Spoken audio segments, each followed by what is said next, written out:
Great white shark. How to survive a shark attack, or better yet, avoid one entirely. First thing first, despite some tourists' terrifying tales of survival, you are incredibly unlikely to be duking it out with a shark anytime soon.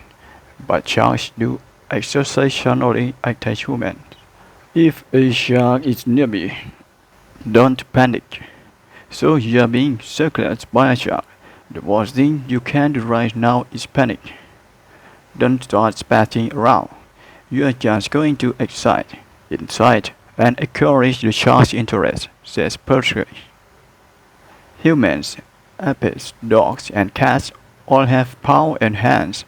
If we want to explore something, we pick it up and we touch it. We feel it. We put it to our nose.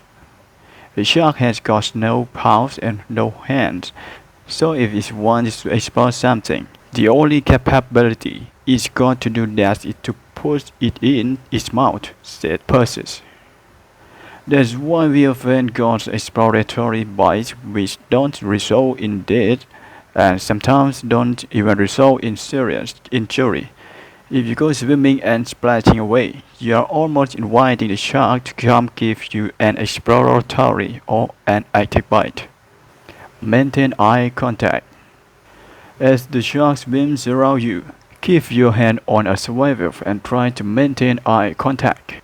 Sharks are ambush predators, Perseus explained.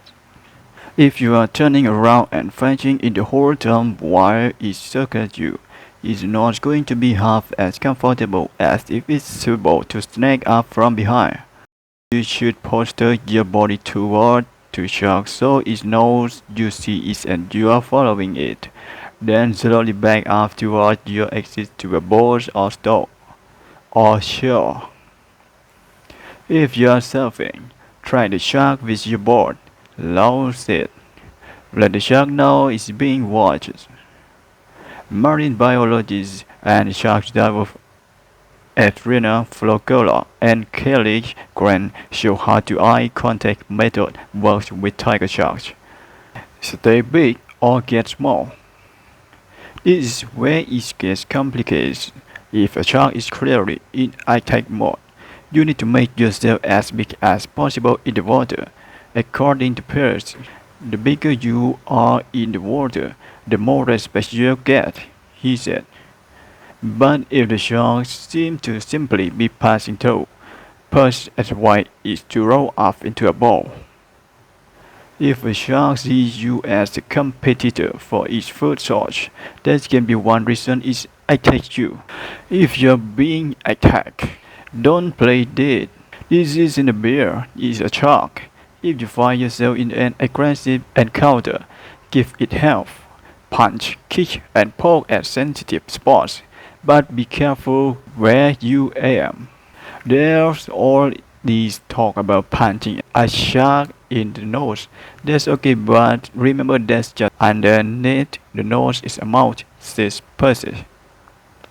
This is a moving object in the water and you are not staying still either. So what you don't want to do is end up effectively punching at the mouth or anywhere near it. A cushion to gills can also do the job. The gills are very sensitive. Giving a shark a whack in the gills isn't a bad idea. Are you carrying anything with you? If so, turn it into a weapon. If you are a diver with an underwater camera, use it.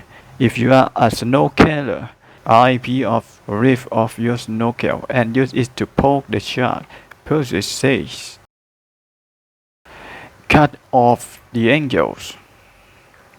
If you are a diver and you run into trouble, try to get into a position where the shark can't get behind you, says Percy. Give your back to something like a coral reef. Then you've only got one direction to look. You are protected from behind, for example, and there's animals you to keep the shark in sight in front of you and maybe swim to the top of the reef slowly to where your boat is. Next step, slowly back away. This place Displace the least amount of water possible. Try not to thrash and splash around as you gradually swim backward towards shore. You must try and keep the animal inside and very slowly and gently try and swim backwards and get into shallow water. Again, you've got to be careful. Large sharks can attack in very shallow depths.